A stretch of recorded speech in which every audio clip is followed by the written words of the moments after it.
Hello, my name is Owen, and welcome to a quick review of The Grace of Kings by Ken Liu. What I want to do is give a brief overview of the book's about, tell you the things that I liked, and tell you the things that I didn't like. But before we do that, have I ever looked so smooth? Every once in a while I have to shave just to remind myself of what my face actually looks like. How do my bones actually sit underneath all that hair? Because sometimes I forget. But have I ever looked so youthful? Have I ever looked so vibrant, so full of energy, so excited to talk about a book? And this is an interesting one. This is the book of the month for the month of April, recommended by a longtime friend of the channel, Kitty and the Books. And not just any recommendation, these books of the month are reputation staking, right? Don't just throw willy-nilly your books that you kind of like at me, because I'll tear you to shreds.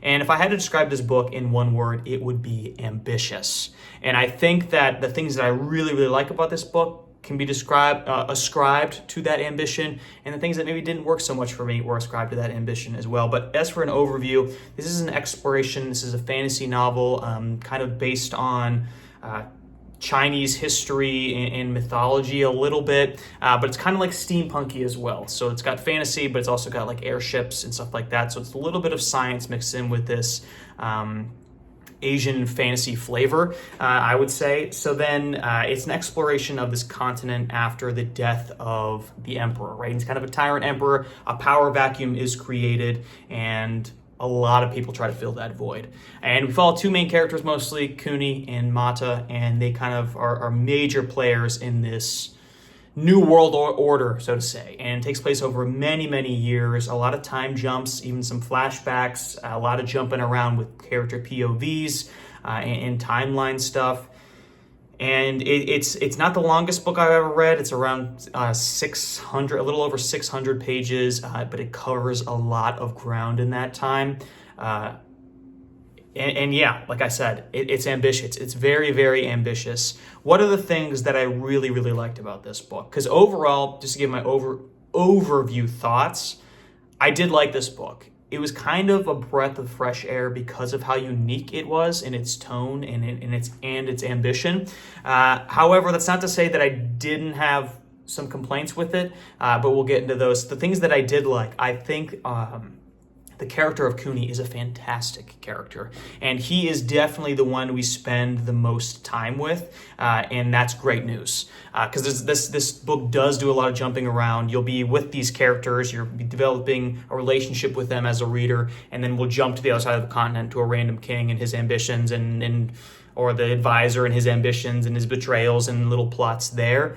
But we always return to Kuni here, and he is a fantastic character, really likable, but also unique. And one thing I really, really like what Liu does in this book is it's nothing is black and white in this story. And one of the themes I would say exploring this is like the weakness of humanity in some ways, and how when tasted with power, how the weaknesses of a person can be shown and exploited, or just come to fruition in a lot of ways. There's a lot of moments where characters that you like and you love kind of succumb to this weakness after getting a taste of power. And I think Kuni is a great exploration of that, because he is a good person, but he's not perfect. And none of these characters are perfect. You can't classify any of them as purely good or purely evil. And that is something that is a very interesting idea to explore, especially when it started off, it's more of your typical like evil emperor. He's a tyrant, right? And he just has this like iron fist, iron grip on this continent, right? And then even after his death very, very early on in the book, the characters in this book start to think back on him. It's like, well, was he all bad? Did he get some good ideas that were executed poorly? Were all those bad executions his fault?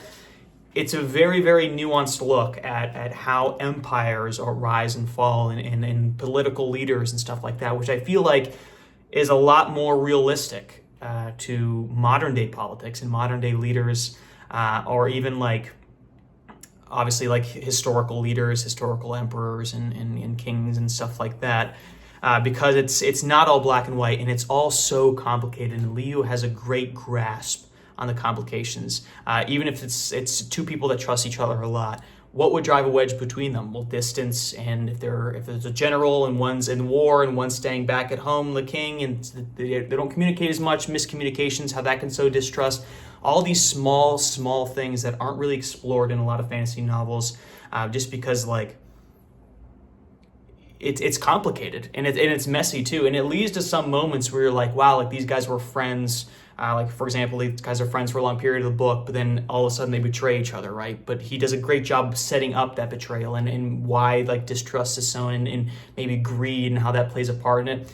It's all very intense in the human psyche, and there was never a moment where the plot progressed in a way that I felt was unnatural to the human spirit, if that makes sense. So the author has a great grasp on that, and it made for a great political drama.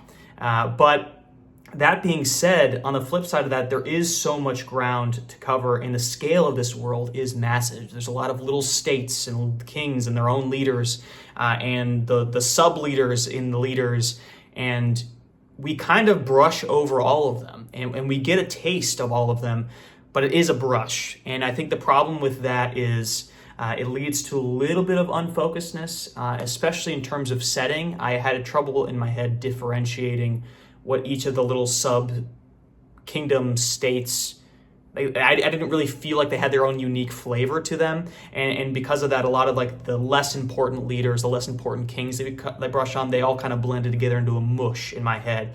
So when they distracted me from Cooney's story or Mata's story, I was kind of like, really? We got to spend time with them? And it's not that it wasn't interesting, it just wasn't as interesting as our main characters and their main exploration, which is something that happens with a lot of fantasy novels, especially a lot of ambitious multi-POV storylines. But one thing is, even though there are a lot of characters, there are a lot of POVs, I think there's too many brief POVs. Like there's some characters that will explore their world for a chapter, just to see quickly their rise and fall. And it's important to the story because it molds the world in a way that presents an opportunity for our main characters to exploit in battle, in politics and stuff like that. It's all intricately woven. So there's not a part where I think this is filler, this is a wasting of time, but it's just kind of hard to care about everything that's going on. And because it kind of has this detached historical perspective view, sometimes it is a little bit drier than maybe, say, a fantasy novel where you're like locked into characters and locked into their motivations. But that being said, to defend that, on the flip side, you can't write a book like this with the voice of a regular fantasy novel, because even though we spend a lot of time with a character like Cooney, and we get some of his emotions, his feelings, his conflicts inside his head, we're not as close to him as like a typical fantasy POV. It is kind of detached. It is kind of like a historian compiled all of his journals all of his personal diaries, and took a historical perspective and was telling us the story of his story, like years in advance. So it has that kind of detached view from there.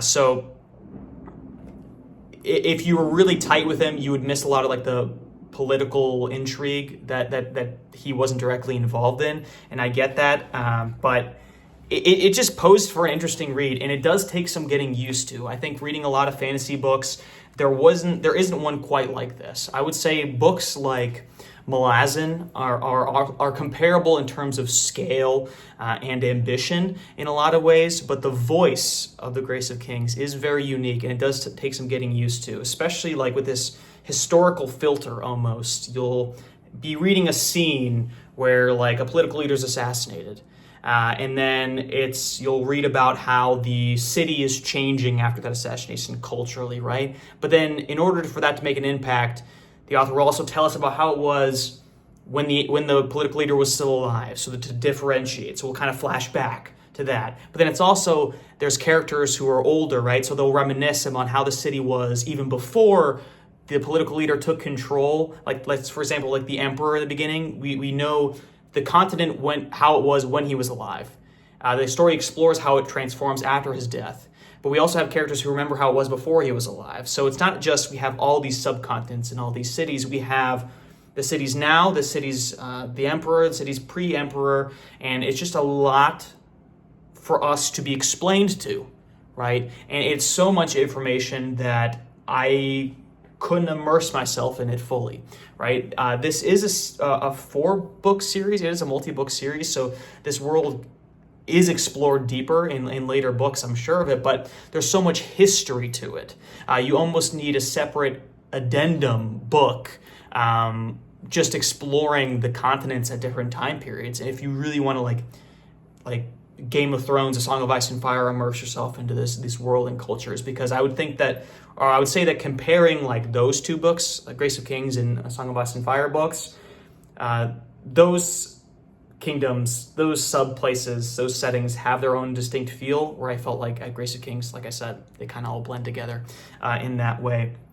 And I will say another negative with this unique voice in terms of the timeline, this jumping around is kind of jarring. It's one of those things that you have to get used to. There are times where, like I said, you'll flash back to the before the events of the story, but there's also a lot of jumping forward, right? There's a lot of we'll be exploring a leader is taking control of an area, right? And it'll be like, and this happened for 5 years. Boom, 5 years later, things have progressed, and it's basically time skipping us to the important events in history, which I do appreciate. I do think it's unique because it's like real history, right? Not everything happens in a 2-week span, right? Some fantasy books, it's you go from peasant to destroying the soul-eating dragon in the world span of like 2 months. And this is realistic. It's like there's a war going on. The first important battle happens in year 1. The second important battle maybe happens in year 3 and a half. And it's paced like history, and the author does evolve his characters in these time jumps as well, which I appreciate for its realisticness, but it kind of makes it hard, especially if your characters are changing at a pace faster than we're witnessing, if that makes sense. And overall, I wouldn't say that these are negative things about the book. They're just something to get used to. So if you're really into exploring politics in a story, I have not yet encountered a more realistic exploration of politics on a mass scale. Because Song of Ice and Fire, that's really like deep down and dirty, like, I know this character, I got ambitions, I'm going to kill this specific person. And there is a little bit of that in the story, but it's like, but how does that shape people in culture, in continents? It's very, very interesting. The only thing that I would say I really disliked about this book is in this world, there is a little bit of magic, and there are gods, and the gods are real, and they talk to each other, and they try to influence events, and there's moments in this book where they speak to each other about who they want to win and how they want the world to be shaped, and they can't interfere directly, but they'll like push events in a certain way. And quite honestly, I felt that all of that stuff felt superfluous. I never really connected to any of the gods. I never really understood or remembered who was rooting for who, and their motivations are vague and godlike, right? And I just felt like it added a layer of magic to something that otherwise felt so grounded and realistic and rooted in like true history and true humanity. To add these gods and these flashes of magic every once in a while, it felt unnecessary to me, and I wished that those scenes didn't happen, because I didn't really care what the gods thought, because these events are shaped by humans, and they are consistently pushed along by the humans throughout the story. There's even parts where the gods are like, well, we really don't have anything to do with anything. Well, then why are you here? Why are you wasting my time?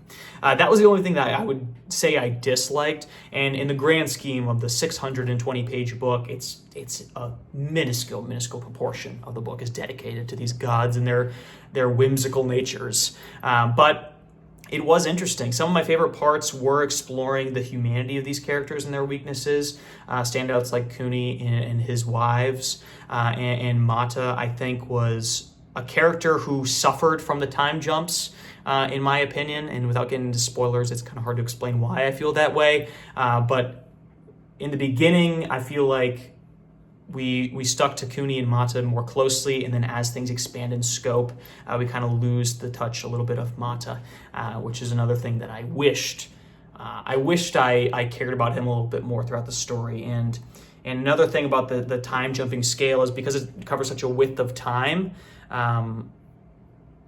it's hard to connect to specific moments. Without giving spoilers of how the book progresses, there's moments where a relationship is bonded between two of the main characters.